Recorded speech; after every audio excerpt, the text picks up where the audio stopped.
when we first have the 2010 constitution, which is the new constitution, there was an agreement that there was 20% that was bad.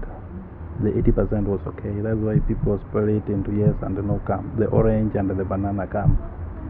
And I think it's now the 20% that is being fixed in this clamor for constitutional change.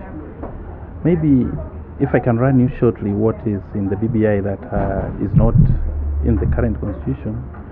First, the issue of inclusivity. It is something that is being linked to the perennial fights whenever we have an election as a country. And then you see the BBI is proposing that it's moving away from, is drifting away from the winner takes it all. That's why we have got an arrangement where like even the winners are co-opted into the government like official opposition leader.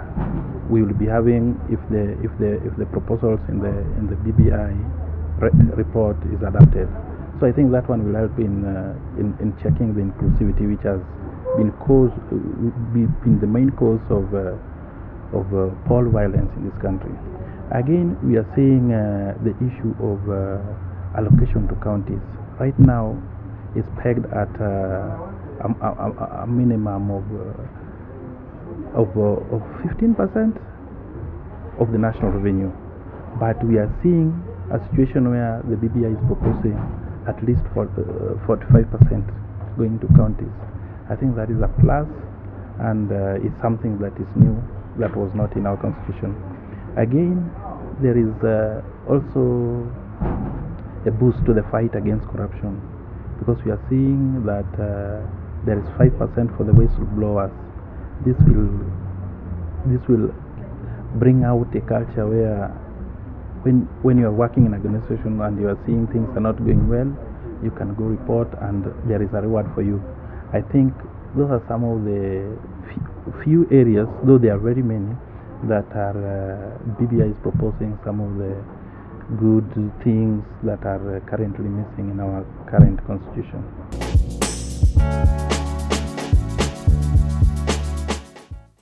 Yeah, the AG team was gazetted this month early, if you remember, for the second phase.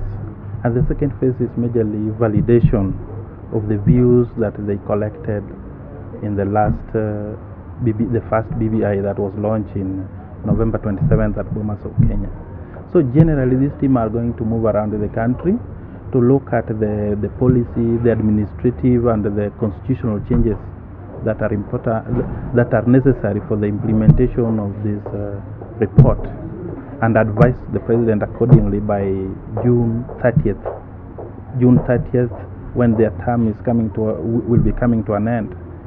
But in the process of validation, they are given a room to collect views, to improve, to encourage, to improve this particular report. So we might see a slight change from whatever that was launched in Bomas. That's why you are seeing people are talking of the 3-tier, where they want the regional governments, the county governments, and the national government. We might also likely to see that an executive prime minister, like from the 3 BBI rallies, you see people are calling for an executive prime minister as opposed to the ceremonial one, which is which can be fired and hired at the whims of the president. So I think we might see a slight change, because they have also been given that mandate. But generally, they are coming up with the policies, they are coming up with administrative strides and constitutional changes to help in implementing the BBI report.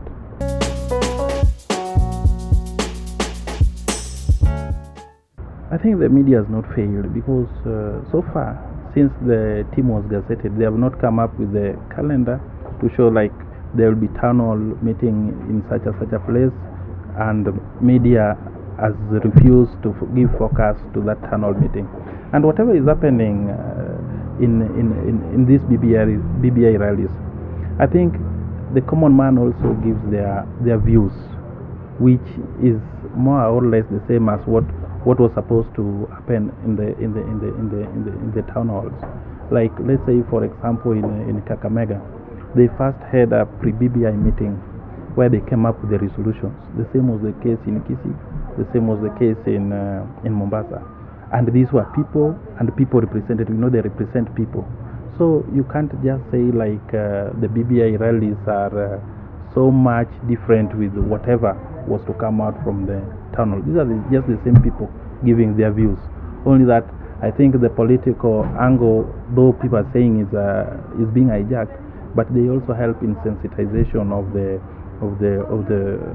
report and its content. Because if you can see, even the last phase, the first BBI, you could see the Haji team. They will come up with the town hall meetings, but you find like in KICC, you find just few people are turning up. But when the political leadership come, you find there is a huge crowd, and the experts are able to explain to people what is in the BBI, and their views is always captured as well in the pre-BBI meeting. So I think the media has tried to highlight the two cases. They have been highlighting the rallies, they have been highlighting what is in the document, and in the first phase you could see the media also covering the town hall meetings that were happening in the town halls across the country.